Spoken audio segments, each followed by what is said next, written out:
Did you know that, according to Box Office Mojo, out of the 10 highest grossing movies of all time, Disney owns 7 of them?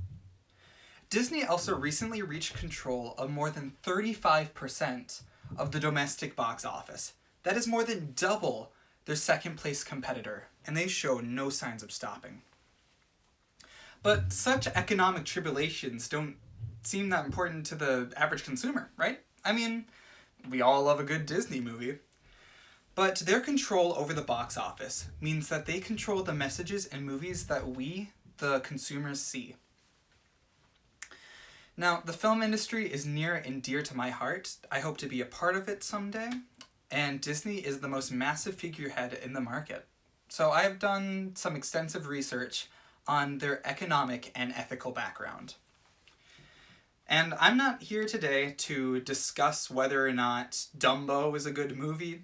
Instead, I'm here to explain the importance of understanding what you are spending your money on and supporting when you go to see a Disney movie. I will also be explaining what you can do in response to Disney's actions and what might happen if we are to do nothing about their growth. So, I will begin by explaining the effects of Disney's enormous size. Disney's power is dangerous to both the entertainment industry and, if we don't do anything about it, freedom itself. One of Disney's biggest goals is keeping their movies profitable, and that makes sense. I mean, they're a business, and they're here to make money. That's what businesses are for. But they let making money get in the way of creativity. If you look at Disney's most recent movie releases, you'll see that the large majority of them are live-action remakes of animated features that have already been done decades ago. And while these movies have been major hits, they are just rehashes of previously done ideas. Even so, because they are blockbusters, they take up space in the movie release schedule, which means that other companies have a hard time fitting in their own movies and ideas. Actually, in a BuzzFeed News article, a former 20th Century Fox executive said, "Disney can just put their feet down on these important holiday dates, or everyone else is not just fighting for what's available, but also to get out of their way. So Disney is massive, and they get to choose when their movies go down, but they hog up all the important dates and leave scraps for other companies." Another slightly less ethical decision of Disney is keeping their movies marketable. And that goes in line with profitable, but that means that they market to countries with totalitarian regimes like China or Russia, where even the slightest progressive message gets actively fought against. And according to BBC News, the large majority of Disney's revenue stream is from these overseas audiences. So, as such, Disney cannot afford to be controversial. This leads to cases dubbed by red letter media as passive progressive, where Disney makes decisions that vaguely celebrate progressive ideals while not adding anything of value to the end product. For example, this can be seen in the most recent Star Wars movie, Rise of Skywalker, where near the end of the film there's a scene that has 2 lesbian women kissing, but in the Chinese and Russian editions of the film, it has been edited out completely, leaving no scene whatsoever. Like, you can't even tell that it's gone. And honestly, this would not be a big issue if Disney was just in the movie market. But Disney has their fingers in every pie in the bakery, such as ABC News, ESPN, National Geographic, Lifetime, Vice Media, and more, according to Insider. These properties are partially or completely dedicated to news and journalism. So, we know that Disney is willing to bend the knee to countries that actively oppress their citizens while also being in control of multiple major news outlets. This is a dangerous combination, and if we don't do anything about it, it will have possibly drastic results in the near future. So, on that note, what can we do about it? Well, here are some possible options. One of the most important things to do is let your voice be heard. Not many people know about the background on Disney's economic and ethical decisions. So go out there and tell people. You can make a social media post, like tweet about it, or make a Facebook post, talk about it on Snapchat. Really just get the message sent out. You can also physically protest, but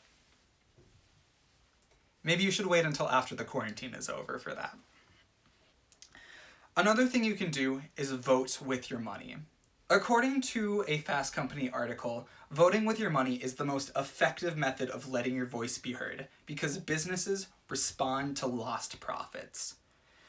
Of course, the most effective method is voting with your money, but also letting people know why you are doing so.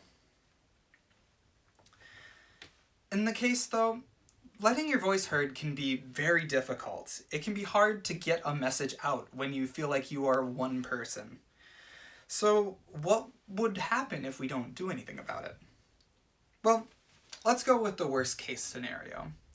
Everywhere you look, every piece of digital media you see is accompanied by a minimalistic mouse head logo. Now, Disney taking over multiple industries may seem unrealistic, but the reality of it is they've already started doing that. If you look into the different companies that they have acquired over the past 30 years, they have dipped into television, video games, news, streaming services, online creator content, and much, much more. And because they are such a massive company, they are pushing out other companies and making it even more difficult for a smaller company to come up and compete with them in the market. The worst part about this all would be the totalitarian influence on Disney. It will only continue to grow as Disney continues to adhere to the Chinese Communist Party. According to the news analytics website Statistica, the Chinese cinema audience has only ballooned in size over the past 10 years, and it will not stop growing. Soon it will surpass the American audience, and as such, Disney will cater more and more to their audience rather than ours. And if this were to be the case, the authenticity of reports seen from Disney-owned news outlets would be skeptical at best. In this worst-case scenario, Disney would be in control of most, if not all, news media stations in the country or possibly the world. That's a little far-fetched, but who knows? It could be possible. So, fake news would replace real news, and any sense of reality would be skewed or just flat out incorrect in comparison to what is actually going on. And while this all might be hyperbolic, do we really need to wait until we get somewhere near this type of dystopia before we do anything about it? So, you have learned about what would happen if our only course of action was inaction.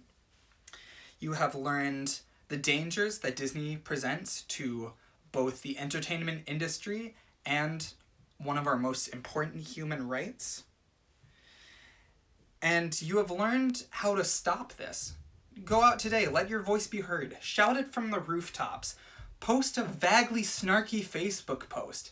Just let people know, vote with your wallet, and tell them why you aren't going to the midnight screening of Mulan. As Pinocchio once said, always let your conscience be your guide. Follow his example. Thank you for listening.